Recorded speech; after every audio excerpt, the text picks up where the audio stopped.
Behind the seemingly peaceful and quiet life of small American towns, there are laws that can leave you shaking your head in disbelief. Imagine a town where screaming in a haunted house is forbidden, or whistling too loudly is considered illegal. These laws might sound ridiculous, but they are still officially recorded in the town's legal code.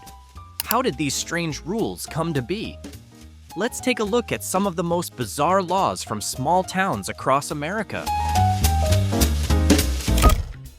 If you ever attend a concert in Green, New York, don't even think about eating peanuts while walking backward because it's illegal. What? It may sound absurd, but there's actually a strange backstory behind this rule. Long ago, someone decided to snack on peanuts while walking backward in the middle of a concert. But the real question is, why was that person walking backward in the first place? Eventually, they tripped, spilled their peanuts everywhere, and caused others to slip, which led to total chaos. Because of that incident, the city government decided to enforce this rule to maintain order. It may sound silly, but in a way, it could prevent accidents. Apparently, it's not just peanuts. In Marion, Ohio, there's a law that prohibits people from eating donuts while walking backward. The exact origins of this rule remain unclear, but some theories suggest it was created after a bizarre incident in the past. According to the story, someone was so engrossed in their donut while walking backward that they lost their balance and crashed into another person. As a result, the town decided to put an end to the risky combination of donuts and walking in reverse. In Gainesville, Georgia, there's a unique law stating that fried chicken must only be eaten with your hands. That's right, if you're caught using a fork and knife, be prepared for a warning. This law was introduced in 1961 as part of a marketing campaign to brand Gainesville as the poultry capital of the world. Initially, it was meant as a joke and a fun way to promote the town, but technically, the rule is still in place today. The most famous case occurred in 2009 when a 91-year-old grandmother visiting from out of town was arrested for eating fried chicken with a fork. But don't worry, it was just a playful stunt by local authorities to celebrate the town's history. Haunted houses are meant to test your bravery, but if you're in Topeka, Kansas, make sure you don't scream too loudly, because that's against the law. This rule was created to prevent unnecessary panic that could make the situation spiral out of control.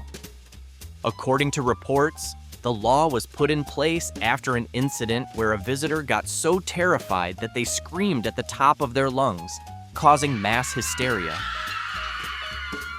Other visitors panicked and rushed for the exit, nearly resulting in serious injuries due to the chaos. Since then, screaming inside haunted houses has been made illegal. It may sound funny, but in reality, the law was established for safety reasons. If a house catches fire in Charleston, South Carolina, don't be surprised if the firefighters decide to blow it up instead of putting it out. What? Yes, this law actually allows them to demolish a house if necessary to prevent a larger fire from spreading.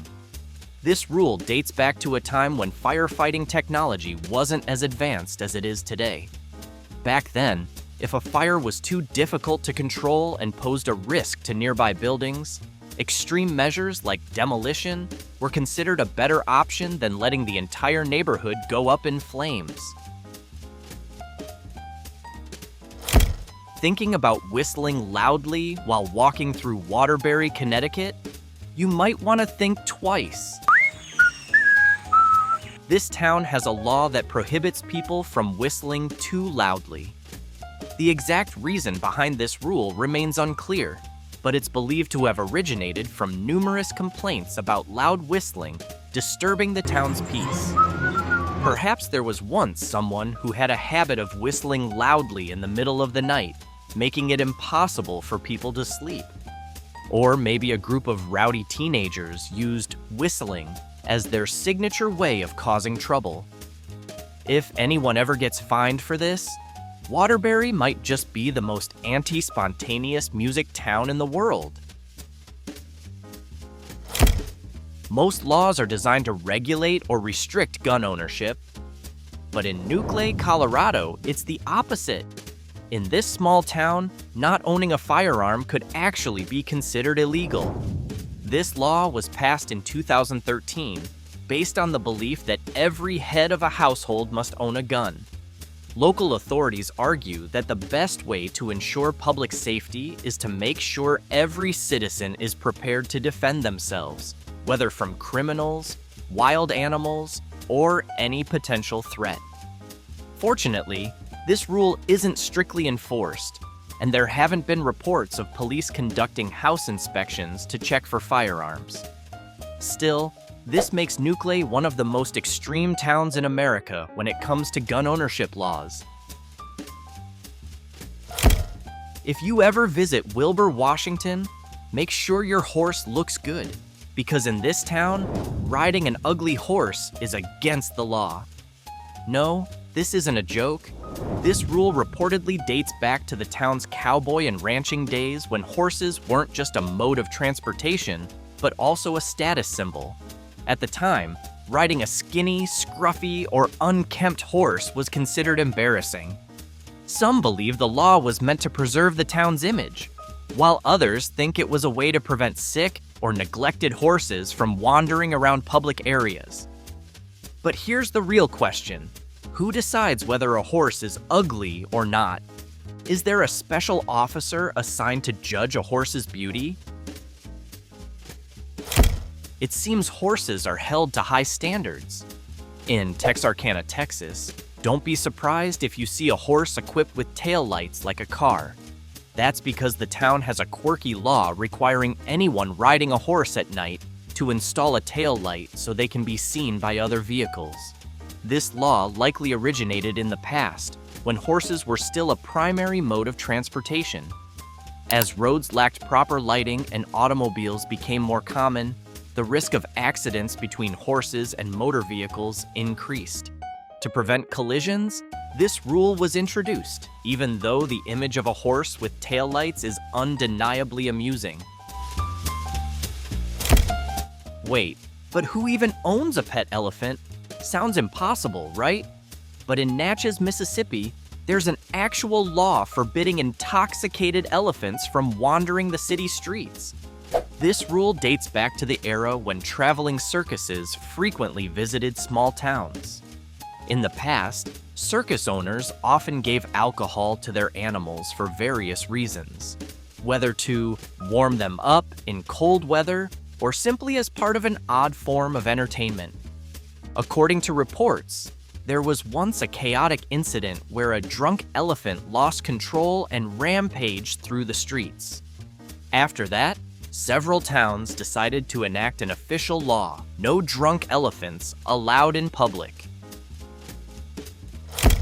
In Virginia, hunting on Sundays is generally prohibited, but oddly enough, there's one exception: raccoons. The law states that anyone wanting to hunt other animals must wait until a weekday, but if the target is a raccoon, go right ahead. The reason? Raccoons are considered pests, notorious for rummaging through trash cans and sneaking into people's homes. So while the law bans Sunday hunting to give both wildlife and hunters a day of rest, raccoons remain fair game.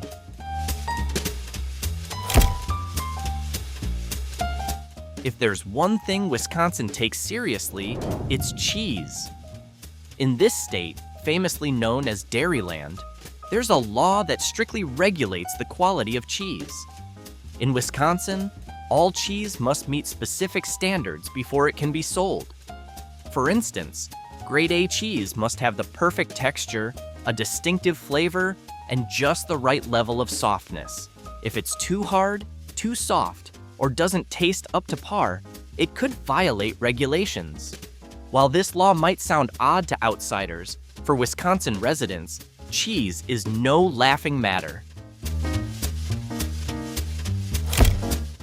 In movies, magic and witchcraft are often seen as cool or mysterious. But in Oregon, practicing the occult in public could technically be against the law.